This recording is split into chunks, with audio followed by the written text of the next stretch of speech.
The movie begins with a voice telling us a story about trolls who once lived with humans thousands of years ago. These huge creatures weren't monsters. They were innocent, with bodies of stone and hearts of earth. These creatures were part of nature and harmless. They simply avoided sunlight because the sun turned them into stone. They lived happily with humans. But then, everything began to change. Christianity spread, and people believed that the world belonged only to humans, not trolls. They started hunting and herding these innocent trolls. They dragged them into the sunlight to turn them into stone. Holy water and church bells caused the trolls great pain. It weakened them, and the humans used this against them. We learned that Nora's father, the main character's dad, always told Nora these stories. He said he was very sad that humans didn't help the trolls. Young Nora promised her father that if good trolls still existed, she would always help them. Years later, we see an adult Nora. Her father has died, and in her grief, she lives in the forest, researching trolls. She saw one years ago. Her doubts about trolls are gone, and she can study them better now. One day, a man enters her house. Nora attacks him from behind. It is Chad, the president's personal secretary, who had helped Nora before. He still works for the government, but he also wants to find ways to protect trolls. He learned from Nora's father that trolls aren't evil and aren't monsters. Chad has a big secret, so he takes her to a secret lab. There, they meet Professor Larry. Like Nora, he has been researching trolls. Here, Nora discovers something shocking. The troll that appeared during the Nazi era is inside this lab. He named this troll Jerry. The scientist explains that it has been sleeping for 100 years. Nora learns that scientists cut off parts of the troll for research. Hearing this, Nora gets angry. She feels sorry for the troll, so she goes up to the troll's ear in an elevator and secretly reads a poem to him. Nora's love and emotion make the troll open his eyes. After 100 years, Jerry is awake. Finding himself tied up, he gets angry.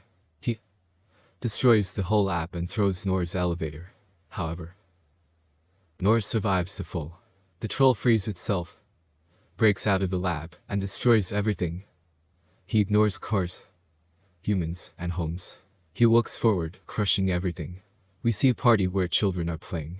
There, the troll breaks the roof and grabs the children.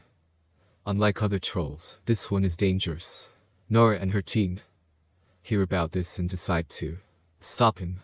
Nora's team meets the president. The president wants the troll killed. However, Nora and Chad don't want him to die. They agree to the mission, but secretly plan to protect the troll. During this time, we meet Captain Chris, who joins the mission. Chris and his team prepare helicopters with UV lights. Their goal is to turn the troll to stone. That night, Jerry is still eating people. Chris and the other helicopters approach the troll to kill it. They try to weaken it with UV lights, but it doesn't work. The troll gets so angry at the attack that he pulls an electric tower from the ground and throws it. Chris's friend's helicopter is hit, and his friend dies. Seeing this, Chris gets furious. He wants revenge and plans to kill the troll. But Nora explains that it was humans who turned trolls into monsters.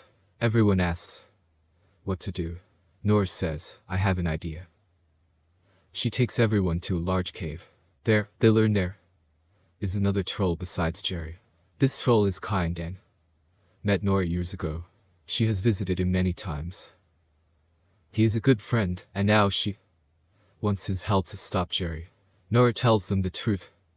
Humans killed all the trolls in these mountains. Only this baby troll survived. It grew large over the last 100 years. Nora named him Nature. She reads a poem to the troll and asks for his help to stop Jerry. Nature listens to Nora and goes to meet Jerry. But Jerry hates humans and refuses to listen. Jerry stomps his foot. The ice under Nature breaks, and he falls in. Seeing this, Nora is very sad, thinking Nature drowned. We see Jerry walking away. Nora realizes He is going to Trondheim, where Saint Olaf lived. Nora, Chad, and her team follow him. Everyone knew that Saint Olaf's tomb was in the church, but no one could find it. Here, Nora and Chad use their skills and find 3 marks on a painting. These are keys to open a door. They put sticks in the marks. The wall turns, and they find Olaf's body inside. They find a silver sword and a letter in his clothes. The other half of the letter was in the lab where they kept Jerry. They combine pictures of the letters. Then they learn the truth. People always said Saint Olaf ordered the trolls to be killed, but it wasn't true. He never ordered it. He just wanted to move them far away so humans and trolls could live in peace. But the church disobeyed him and killed all the trolls. Then the church blamed Olaf for it. To hide the truth, they killed Olaf and hid his grave. Nora realizes Jerry is going to Trondheim to avenge his friends. To stop him, Nora remembers the trolls are weak to holy water. Beneath this church, there is a huge lake of holy water. Nora, the people, and the army make weapons using the holy water. As soon as Jerry arrives at night, they weaken him with church bells and throw holy water bombs at him. But it doesn't hurt him much, it just makes him angry. And he destroys more things. Before it gets worse, nature comes out of the water, making Nora very happy. Nature wants to stop Jerry. So the 2 trolls fight in the town. Nora's friends say that holy water must hit his heart, not just his body. This is very difficult. They have 1 water bomb left. The troll is moving, so they can't aim for his mouth.